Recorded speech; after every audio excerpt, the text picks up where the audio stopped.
Timmy, today is the feast day of Saint Joseph of Cupertino. Ito yung, Oh, ito yung pari na nagle-levitate, di ba? Ito yung oo, that's umaangat right. kapag nagdarasal siya, ganyan. Yes. Saint Mm-hmm. Joseph of Cupertino. At ang Cupertino. ebanghelyo natin ngayon na pagninilayan, Timmy, ay yung buhat Mm-hmm. sa ebanghelyo sang ayon kay San Lucas, yung Mm-hmm. hinggil dito sa mga binibigyan ng pagpapaliwanag ng Panginoon na Mm-hmm. binigyan niya ng example yung mga bata na nagtatawag. Eh sabi ng mga Mm-hmm. bata, tinugtugan namin kayo ng plauta, hindi kayo sumayaw. Kami Mm-hmm. nagluksa, hindi naman kayo tumangis. Ito'y sapagkat ng si Juan na tagapagbautismo ay pumarito, hindi siya kumakain ng pagkain o umiinom ng alak at sinasabi niyo siya ay may demonyo. Nang ang anak ng tao naman ang dumating, siya ay kumakain at umiinom, sinasabi niyo naman siya ay taong matakaw at manginginom ng alak, kaibigan ng mga maniningil ng buwis at mga makasalanan. Subalit ang karunungan ay pinatunayang matuwid ng lahat ng kanyang mga anak. Para bang pinapakita ng Panginoon dito yung comparison, ano, na Mm-hmm. ang tao talaga napakahirap ma-please. Ang hirap ma-please, Sinabi di niyo ba? po. Gagawa at gagawa sila ng paraan para ma-justify yung maling Yes. ginagawa nila at isa-isang tabi na lamang ang utos ng Diyos. What do you think? Totoo po yan, Brother Jun. Isa yan sa mga nagiging problema, no, or nagiging at least dahilan ng problema ng natin ngayon. Lalo na po sa tingin ko sa panahon ng social media. Kasi, alam nyo, hindi natin sinisisi ang technology kasi meron itong good side, pero like all Yes. things, meron siyang bad side. Lahat ng gawin mo or hindi mo gawin ngayon ay nasa mata ng tao na. Kahit hindi ka celebrity, kahit hindi ka, tanyag or kilalang tao, Mm. somehow makikita at makikita ng iba. Oo. And whether you do something good or you don't, you do something bad or you don't, mayroon at mayroon silang masasabi po. You can never satisfy or please people. And Mhm. and also, 'di ba? Kaya po bakit tayo mamumuhay trying to, make ourselves into this image na quote magugustuhan ng mga tao. Kung Oo. ang kailangan naman nating i-please si God. Oo. And Tama. of course, pag si God yung ipiplease natin, we are going to strive, 'di ba? Magsisikap tayo na mamuhay na naayon sa kalooban niya. Hindi yung ang dami-dami nating justification sa sarili natin. Ang dami nating mga kadahilanan na alam natin deep in our hearts mali or they do not make sense para lang mabigyang daan yung mga kasalanan natin or yung mga kamalian nating mga pag-iisip or gawa sa buhay. Yun ang dapat po nating ikatakot. We're only pleasing ourselves or other people. Pero paano naman ng Diyos? Paano Mm. naman yung tingin niya sa ating mga puso? Tingin niya sa ating, yung mga kaluluwa natin, Brother Jude, di ba? Oo, What totoo. happens? Opo, what happens kung susundin lang natin yung nais ng flesh or ng world, tapos yung kaluluwa natin, wala na. Unti-unti nang nalulunod sa kasalanan, sa kadiliman. Right. Parang ang nangyayari, we live to please people. Yung Yes. para walang masabi sa atin ng tao, ano? Mm-hmm. It's either kakampi tayo dun sa ginagawa nila kahit mali, Yes. sasang-ayon ka na rin para lamang walang masabi sa iyo, no? Tama Opo, yung opo. sinasabi ni Fatima na ang first and foremost, ang dapat nating i-please dito yung Panginoon. Yes. Well, Mm-hmm. sinabi pang Panginoon, di ba? Yung Mm-hmm. Panginoon ang dapat nating i-please sapagkat meron siyang set of commandments.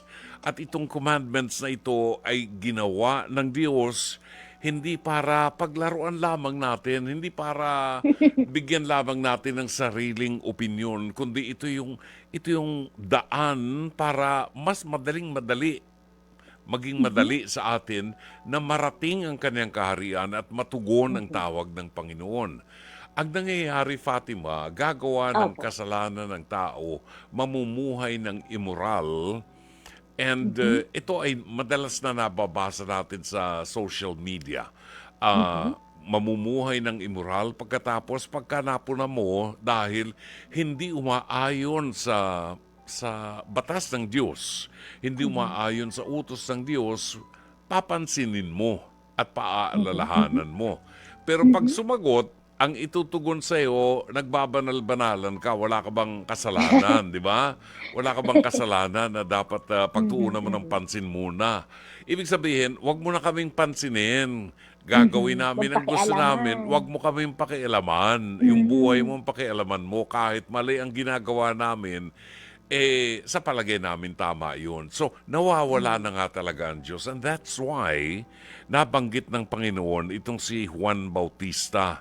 Si Juan na taga-Bautista, tagapagbautismo, ang Mhm. isinugo ng Panginoon bago siya dumating Dumating, upang opo. ituwid ang ating landas. But what happened to John the Baptist? Di ba?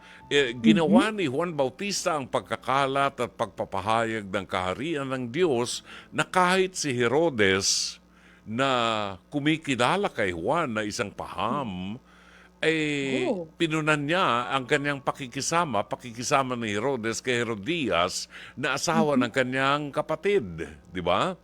Kaya nga Mhm, mhm. naputulan ng ulo si San Juan Bautista dahilan Ay, dyan. oo nga pala, Oo. opo. Ang isang mabuting Kristiyano ay tumatawag ng pansin ng kapwa na nagkakamali at naliligaw.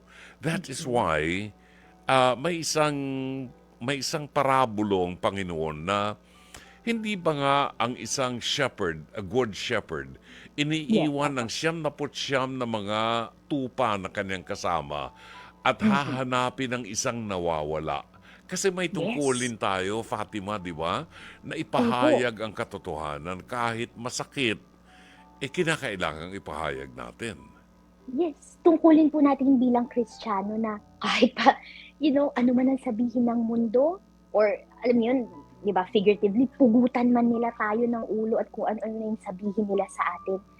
Tayo ay pinadala din ng Panginoon para maging pastol, katulad niya, bilang mga extension ng kanyang mga pastol upang gabayan yung mga tupa dito sa Mhm. mundo. Lalo na po yung mga naliligaw, lalo na po yung mga, yun nga, na naiiwan sa kasalanan. And, nabanggit niyo po, Brother Jun, yung um, yung pag-justify ng ibang tao sa kanilang pagkakamali. Right. Alam niyo po, there is definitely a gentle and Christian way of leading them back. Hindi naman ka nakikialam, hindi ka naman, alam mo yun, nagsasalita lang para may sabihin, Oo. walang galit yun, kundi with compassion, you're just, parang kinokorek mo lang sila gently para mabalik sila sa tamang daan. Kasi, kung hindi po, diba, ano na yun, what kind of a life is that? Nabubuhay ka lang para i-please ang ibang tao, or Oo. i-please ang sarili mo. That's no life at all. Mm-mm. Mm-mm. Mhm. Yan ang isa sa mga mahirap na gawin natin, ano? Pero Opo. sabi nga ng Panginoon, kung gusto mong sumunod sa akin ay pasanin mo ang krus. At ito Yes. ang isang krus na dapat nating pasanin. Yung Mhm. kahirapan ng pagpapahayag ng mabuting balita. That's why we have Yes. martyrs in the church. Yan ang That's right. yan ang role ng mga martyrs, ano? Yan ang role ng isang Mhm. Kristiyano dahil ito'y bahagi ng misyon na Mhm. tinatanggap natin during baptism, no? Yes. Opo. Hindi tayo maaaring manahimik lamang, hindi tayo maaaring maupo lamang, kinakailangan kumalabit tayo paminsan-minsan Yes. doon sa mga naliligaw, no? Pero ito ay isang Tama po. malaking paghamon ngayon, Fatima, sa It is. katotohanan, isang malaking paghamon sa trend ng tao ngayon. I don't know if Opo. if we are in the final stages of the end of time, sabi nga nila. Mm. Pero Mhm. nakikita natin ang tigas ng ulo ng mga tao ngayon na gina-justify talaga yung mali at they come up with different terminologies para lamang ma-justify yung kamalian. Kaya natin sinasabing mali sapagkat ito'y hindi umaayon sa utos, sa batas ng Diyos, di ba, Fatima? Mhm. Mhm. Opo. And it is, ano talagang, Brother Jun, aminin man natin o hindi, di ba, we live in a world na may, talagang our generation is stubborn. Every generation, mayroon at mayroong i-deny, mayroon at mayroong hindi tatanggapin na sayang naman kasi kautusan pa ng Diyos. And alam niyo po, tama kayo, isang matinding at hindi mahirap na responsibilidad bilang Mhm. Kristiyano itong naiata sa atin. And 'pag di natin siya ginawa, 'di ba, are we truly living the Christian life? Kasi Oo. hinahayaan lang natin yung mga kapatid natin na mawala, maligaw, mapunta sa kasalanan. And it's not easy. Pero eto, tama po kayo, binigyan na tayo ng direksyon, ng halimbawa kay John the Baptist, kay Jesus mismo. Oo. Di ba po, siya ba'y naging madali ba para sa kanya na iproklama yung gospel, na igabayan ng mga tao patungo ulit sa Diyos Ama? Hindi, eh po, nire-reject siya. Oo. Kung ano-ano ang tinatawag sa kanya, sinasabi tungkol sa kanya, kahit sarili niya nga pong hometown, hindi siya Oo. tinatanggap. That's right. So, nagiging kaisa natin dun si Jesus, di ba? Kung di naging madali sa kanya, paano pa kaya sa atin na ginagabayan niya naman at binibigyan niya ng mga tuntunin, ng instructions, and we have the Holy Spirit. Naku, kayang-kaya po natin yan kung talagang sisikapin lamang natin. Yes, Fatima, there is also the sin of omission, no? Yes, At definitely. ito yung pumapasok sa isip ko that when you see something wrong, you are tasked by the Lord and the Holy Spirit to Yes, stand up and say what you it's see is wrong. wrong, no? Mhm. Uh, because if you don't do that, then you are committing a sin of omission. Yes. Hindi po And hindi po pwedeng ba pagka, palampasin. Go ahead. yes po, Brother June. Go ahead, Timmy. Go ahead. Di ba po kapag ka rin hindi ka nagsispeak out about something that you know is going wrong, hindi ba po parang in a way, ine-aid mo na rin, yung parang may kamay ka na rin dun sa paggawa ng kamalian na yun kasi hindi mo siya hininto, hindi mo Kasama siya ka na. pinigilan. Kasama ka Opo, na. parang ganun, Oo. di ba? Oo. Opo. So, may tungkulin ng bawat isa. At maaaring madinig natin sa kanila na para kang kung magsalita ka, para kang santo, para kang banal. Yeah. O nagbabanal-banalan ka, things like Mhm. this. Yun ang paraan nila, yun ang reaction nila, yun ang reaction ng Diablo, no? Ah, Ah, ah, mhm. ilalayo niya ang issue. Ilalayo niya ang usapan doon sa topic. Kundi, Mm. ah, pa, he will make you feel guilty. Yes. That's the At role saka, of the devil. opo, kung ano, Brother Juno, kung sasabihin lang nagbabanal-banalan ka, makasalan, hindi, alam nyo, ako ang mauunang, di ba, pwede natin sabihin bilang Kristiyano, I will be the first to tell you na ako ay makasalanan. Mm. Ako'y hindi banal, nagsisikap nga lang ako na masundan ang daan ni Hesukristo. Ngayon, pag hindi ko to ginawa, then I would fail. Kasi responsibilidad ko to at tungkulin ko, kaya ako ginagawa.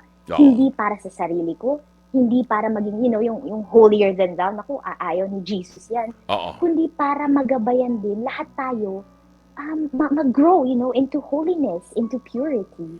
But may hangganan yan, palagay ko, Timmy, dahil sinabi rin Opo. ng Panginoon, huwag mong Mm-mm. ibigay ang perla sa baboy.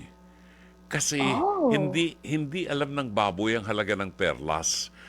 Opo. Tatapak-tapakan lang ng baboy ang perlas. That is But true. what is important for us to do is to inform them and let them know yung kamalian ng mali na ginagawa nila.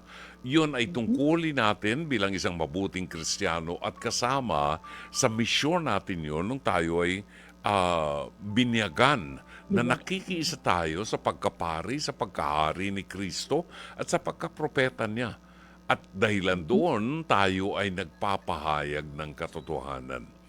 This is one problem now na dapat ay maputol sapagkat sa lahat ng anggulo, hindi lamang sa Pilipinas, sa ibang bansa, makikita mo rin ang trend ng tao that Right. they, Opo. parang, sabi nga ni Pope John Paul II, na parang nagiging callous ang tao sa Yes. kasalanan, na hindi na nagkakaroon ng feeling of guilt, no? Yes. Na palibhasa araw-araw ay ginagawa na ang kasalanan, nakakasanayan na yung Opo. kasalanan and they don't have that feeling of guilt. So they Tama. find themselves callous to sin as per Pope John Paul II. No? Opo. Opo. Parang ano na tayo, no, desensitized to the sin. Kasi Exactly. parang Di ba po parang, oh, wala namang bago. Alam niyo na, Oo, oo. na wala lang, hindi lang, Everybody's doing it, why can't we? yeah, Di why ba? not me? Oo. Kumbaga, hindi ako makikisabay sa uso. Ay, bukod sa wala na pong guilt, Brother Jun, what's worse, wala na yung fear of, wag na, yeah, fear of the Lord, Oo. and also fear for your soul, for That's your right. eternity. Wala na. Oo. Opo. I wonder if people still think, I wonder kung naiisip pa rin ng tao yung pinakita ng mahal na birhen kay Lucia, kay Francisco, Yes. Mm-hmm. sa Fatima, nang makita nila Apo. yung impyerno, no? Na, Oh, na opo. kapupuntahan natin yung impyerno kapag hindi tayo tumugon sa tawag ng Diyos. Correct. Opo. Parang hindi na, it seems Wala like na. people don't believe in hell anymore. Yes. Alam niyo, hindi ko malimutan yan, Brother Jun, na sinabi ni Father Jerry dati. Nung napag-usapan po yung eternity, di ba, we have heaven, we have purgatory, Yes. and we have hell. Sabi niya, alam niyo, totoo talaga yun. It's no joke. You can go to hell. Merong hell talaga. And it seems ngayon, it's a shame na ang kinatatakutan ng karamihang tao, yung kawalan ng approval ng mundo kaysa yung nag-aapoy na alam niyo yun, walang hanggan doon ka sa impyerno kapag ganun ang nangyari sa kaluluwa mo at hindi mo inalay sa Diyos, hindi ka sumunod sa Right. Kanya, Right. hindi mo siya tinanggap, na it's a shame. It's a misplaced fear na nagdadala sa atin lalo sa nalulugmok sa kasalanan, sa dilim. Right. So we definitely need to pray more for our generation, our brothers and sisters. Ganun Oo. po. Totoo yan, Mhm. Fatima. In fact, isa sa mga reflections ko in one of those days, Mhm. sa programa ko kasi June pa lang tumutugtog na ako ng Christmas songs, mga Christmas Yes po. carols. Ang sarap nga po. Di ba? Palapit na Ang ng saya palapit, po. malapit nang matapos ang September, papasok ng October. We look forward to Advent, no, before Christmas. Meron tayong Adviento, meron tayong hinihintay. Isang Tama. isang dakilang paghihintay sa pagsilang ng Panginoon. Sana maunawaan ng tao na itong Adviento na ito ay hindi lamang preparasyon para sa malaking celebration ng Christmas sa daigdig, kundi Adviento, isang paghahanda sa paghihintay natin sa pagsilang ng Panginoon. Sana wag nang dumating ang December 25 bago isilang si Kristo. Sana October 1 pa lamang isinisilang na si Kristo sa mga puso natin, di ba? And so, Amen, Brother Jun. yes. And so we ask Fatima to help us. Tulungan mo kami na isama natin sa ating panalangin na mabago ang takbo ng kaisipan ng daigdig, na hindi natin ma-please ang daigdig lamang, ano? Kung hindi ma-please natin ang Diyos sapagkat siya ang pinakauna na dapat na nasa isipan natin. Sa mga taong nawawala ng pag-asa, makiisa po tayo sa panalangin ni Fatima Soriano. Timmy? In the name of the Father, and of the Son, and of the Holy Spirit. Amen. Amen. Dear Lord Jesus, maraming salamat po. Kayo po ang aming mabuting pastol. Kayo po ang nagmamahal sa amin ng walang sawa, walang humpay. Na kapag kami po ay naliligaw, lahat po ay inyong iiwanan upang kami akayin pabalik sa inyo. Lord, kami po ay nakatira sa isang mundong naliligaw pa rin hanggang ngayon. Naliligaw sa kasalanan, sa kamalian, at kung minsan po hindi na namin alam, ngunit nalalayo na pala kami sa katotohanan. Lord, gabayan niyo po kami at buksan ninyo ang aming kaisipan at puso upang matuto po muli kaming makinig sa inyo. Upang matuto po kaming sumunod muli sa inyo. Upang magkaroon po ulit kami sa aming mga puso ng pananalig at maging ng takot rin. Hindi lang po sa inyo, kundi sa maaaring mangyari sa aming mga buhay, sa aming kaluluwa, kung kami po ay malulubog pang lalo sa kadiliman. Lord, we know that you love us. And so we pray that you guide us. Turuan niyo po kami na mabuhay na sa inyo lamang nagmamahal at naglilingkod, to please and love only you, Lord. And not just to follow the crowd and to follow the trend. Kasi kung palagi po namin susundin ang mundo, kami po'y mapapagod. That's no life, Lord Jesus. We're always running from one place to another, trying to find something that will never bring us true joy and peace, the way that you always give us true joy and peace. Kaya po, turuan niyo po kami kumapit sa inyo upang makamit namin ang kapayapaan at kaligtasan na naghihintay po para sa aming lahat. Upang makamit ng aming mga puso ang kapayapaang patuloy po nitong inaasam.